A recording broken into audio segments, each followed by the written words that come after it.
Great energy. I feel some great energy. So today I thought I would talk about thriving versus surviving. Ask yourself, are you thriving or are you surviving?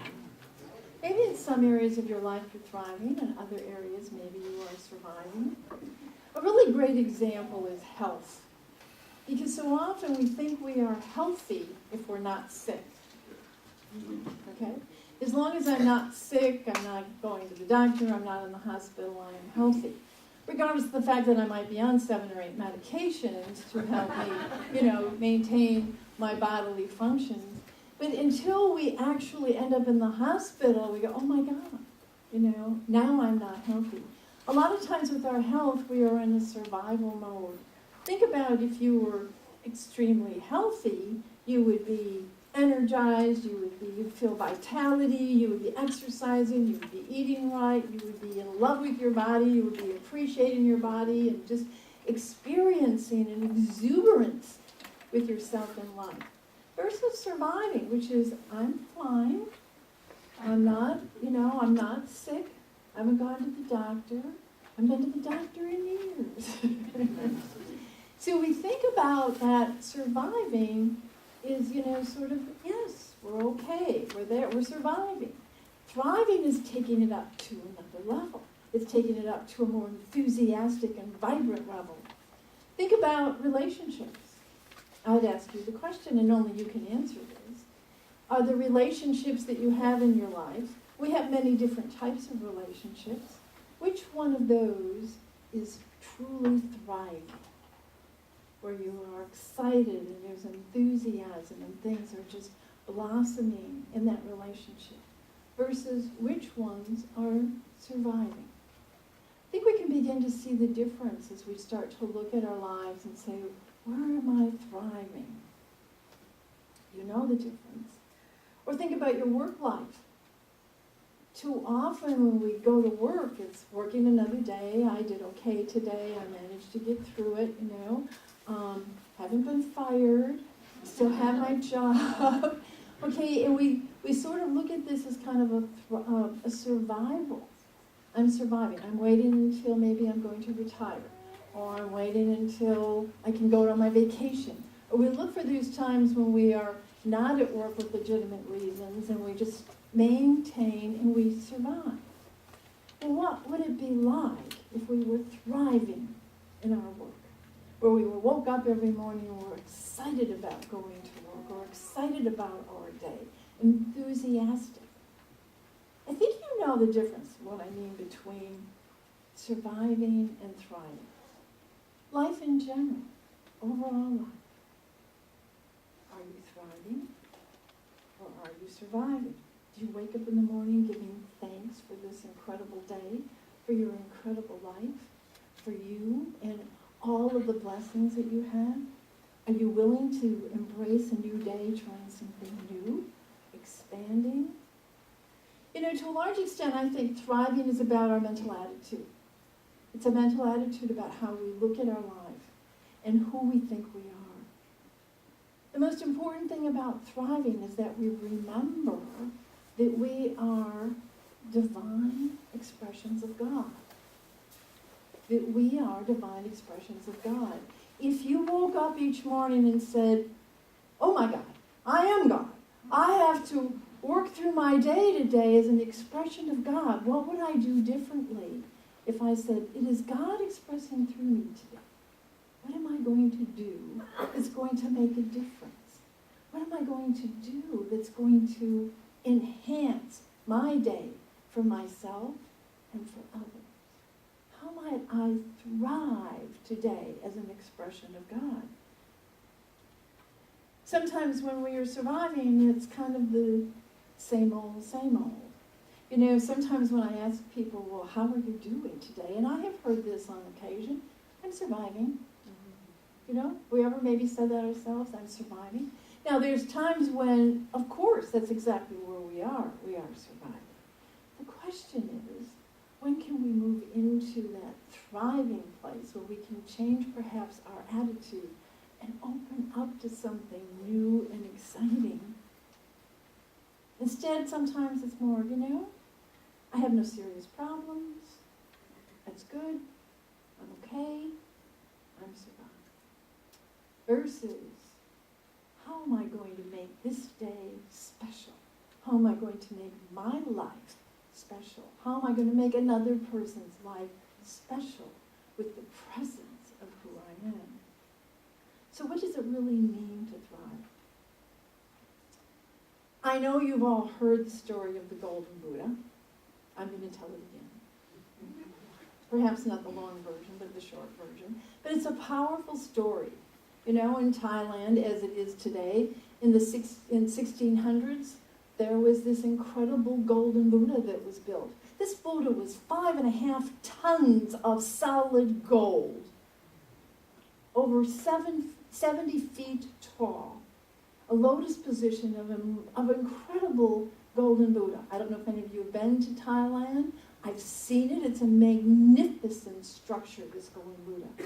Well, back in the 1600s, it resided in a monastery in a small little village. And the people from the village would go and visit this Golden Buddha, and they were so inspired by it because it represented the opulence of life, the prosperity of life, of who we are. Well, war broke out, and there was, a neighboring faction was going to come and take over this small village, and the monks had word of this, and they became quite concerned. Oh my God, if they see our Golden Buddha, they're going to take the gold and melt it down. So they decided overnight that they would cover it up with stone and cement and mortar, and they just covered the entire Golden Buddha, so it became a stone-looking Buddha. The gold was completely missing. Couldn't see it at all. And of course, the troops came in the next day, and the monks were very successful because the troops brought by it, didn't even pay any attention to it, and they just carried on, and they possessed the town and occupied the town for many, many years. And the Buddha just remained as it was. And over time, people forgot about the golden Buddha and just remembered the stone Buddha. And then all those monks who would put on all the plaster and the stone, they passed away. And before long, there was no one who knew what really was underneath the stone. Many years passed. In fact, 3 centuries passed. It wasn't until the mid-1900s when there was a monk at the same monastery who was sitting in front of it in a morning sunrise, and the sunrise cast a gleam on it, and he noticed something reflecting. And he went to look, and a bit of mortar had been fallen off, and there was a glimmer of gold. And the monk was so excited, and he went and told all the other monks, the Buddha is golden, the Buddha is golden. And so the monks came and carefully began to chisel off the mortar and the cement and the stone. And it took them a while. They were very careful, and before long, they had restored the Buddha to its just golden state. It resides in a temple in Bangkok, in Thailand, today. It's a powerful story. There's a metaphor behind that story, obviously, that within each of us is a golden Buddha. Yet in order to survive, we sometimes will put up our defenses. We sometimes will put up our persona. We sometimes will cover ourselves with whatever armor we feel is necessary in order to survive. But we cover our gold. We cover the golden Buddha within us as we go through life. And sometimes we don't let that light really come forth and shine out. Even though we know our light is there and we say, I'm going to let my light shine, it's covered with all these defenses. It's covered with our own stone, our own mortar. And we can't let it shine because we've had to survive. And so we hang on to our surviving and not allow ourselves to begin to let go of those defenses. Let go of that which we use as armor so that we can open up and be the golden Buddha. But we can hide who we are. We can hide it. within each of us, that golden light, the beauty of who we are, that each of us is a divine expression of God. And you can't hide that. You may choose to hide, you can't, you can hide it if you choose to hide it, but you can't destroy it. It is there. It's always there. That inner truth lies within each of us. So when we open up to our authentic selves, authentic, when we let go of our defenses, when we say, I'm going to be authentic to who I am, I'm going to step forward in life, I'm going to open up to the incredible possibilities that are before me, and we begin to thrive. When our light is truly shining, then we are thriving. And that's what this is all about. Now, I understand there are times when it's prudent to survive. I understand that.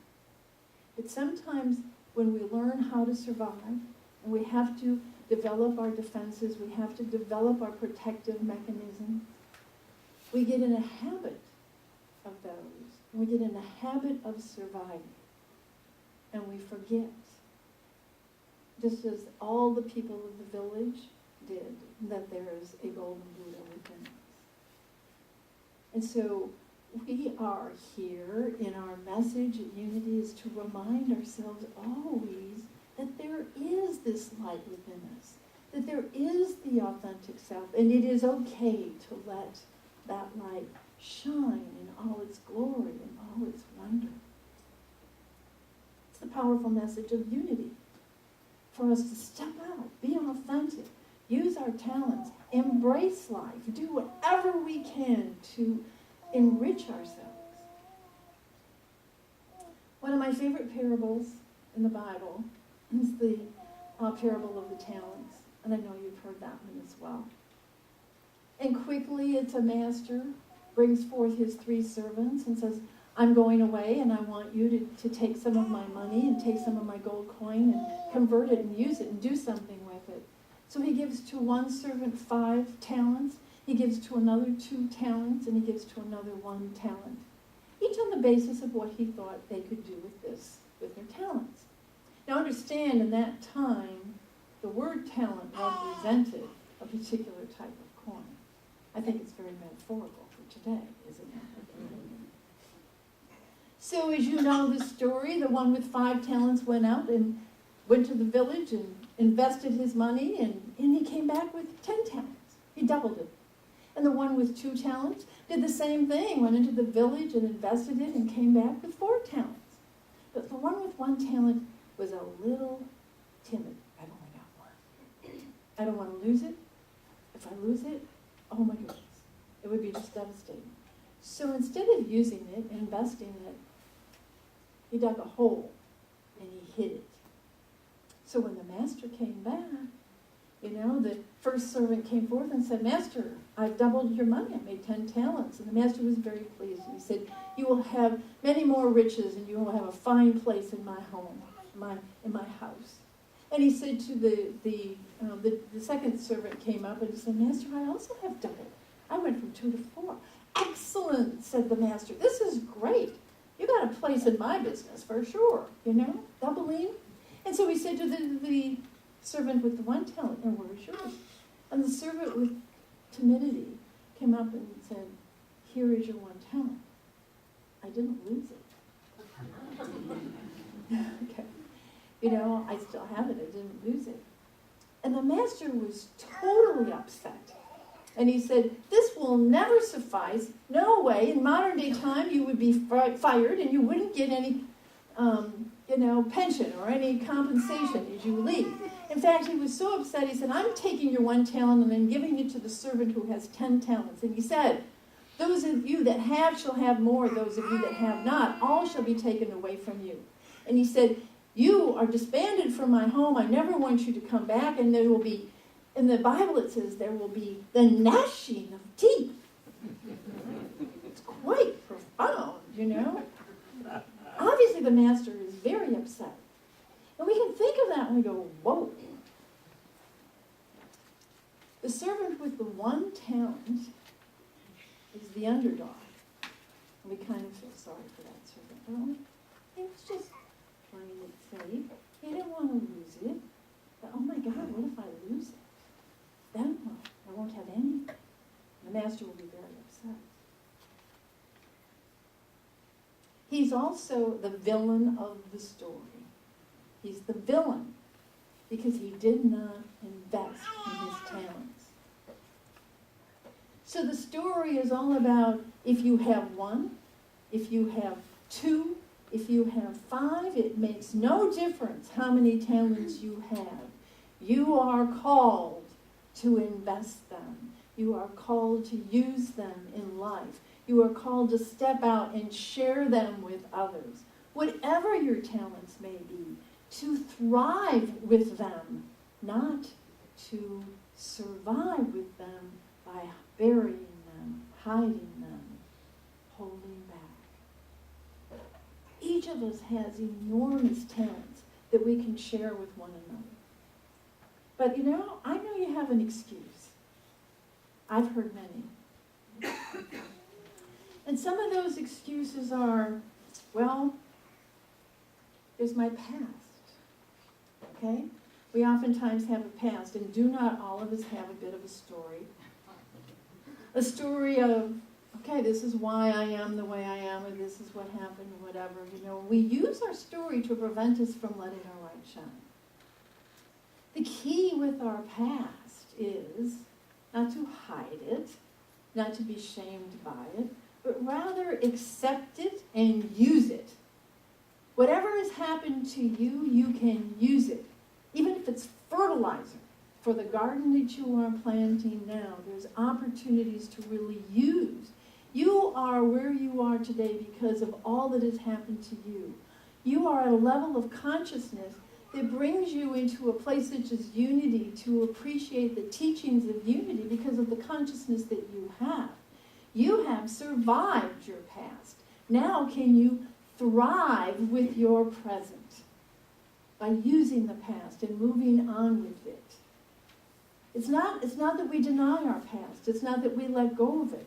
We accept it, we integrate it, and we use it. There's another one that I love, and that is statistics. A lot of times we hear when people are ill, doctors will say, here's the statistics, here's the probability, here are the odds, okay? And we listen to those things and we begin to accept them and we bring them in. Well, I'll tell you what Unity teaches about that. Stick the statistics. Stick them.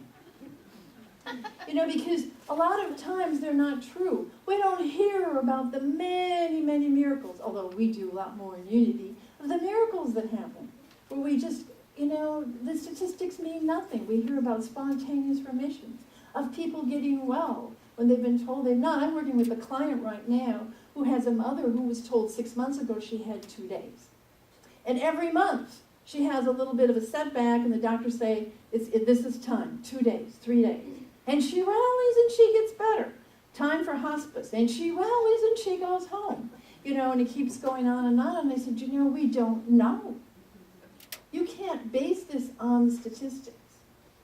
Who knows how long your mom may live? It's up to her. It's up to her decision. It's up to each of us what we want to do. And when we believe the statistics, what happens? We fulfill them. When we don't believe them and say, stick it. I know what I believe, what I want, what I desire, and we can move forward in a totally new way. Here's another excuse I hear. Well, it's never been done before. Okay? Never been done. So why would we try that? It's just never been done. Do you know how many records are broken at the Olympics? It's never been done before. Or how many times we break through the ceilings? It's never been done before. Never had a black president before. How many times do things come up that have never been done before, but yet we can be the one to step into, never been done before? We can. when we open up to that possibility of what is possible. Sometimes we let ourselves be defined by others. By that I mean you let yourself be defined by your parents, by your family, by your siblings, by your circumstances, by your friends, and God forbid, by your minister. Don't ever let me do that, okay? We are not defined by other people. It's who are we authentically? Who do we want to be? The thing is sometimes we think, well, if we let others tell us what or who we are, we don't define ourselves. I know you've heard many examples, but here's a few of my favorite. Walt Disney was fired by a newspaper editor for lack of ideas. And he went bankrupt several times before he built Disneyland. Albert Einstein did not speak until he was 4 years old, and he didn't read until he was 7. Thomas Edison had several teachers who told him he was too stupid to learn anything. Isaac Newton did very poorly in grade school. Leo Tolstoy, author of War and Peace, flunked out of college. Henry Ford failed and went broke 5 times before he finally succeeded with the Ford Company. No matter what anyone says, expert or not, you have to follow your heart's desire. You have to be true to yourself and not listen to what anyone else ever has to say. Now there's another excuse. Well, I'm not ready. I have to fix myself first. Oh, I have to take another class. I have to take another workshop. I have to lose weight. Okay? Or I have to do my makeover before I can step out on other things. I need another degree.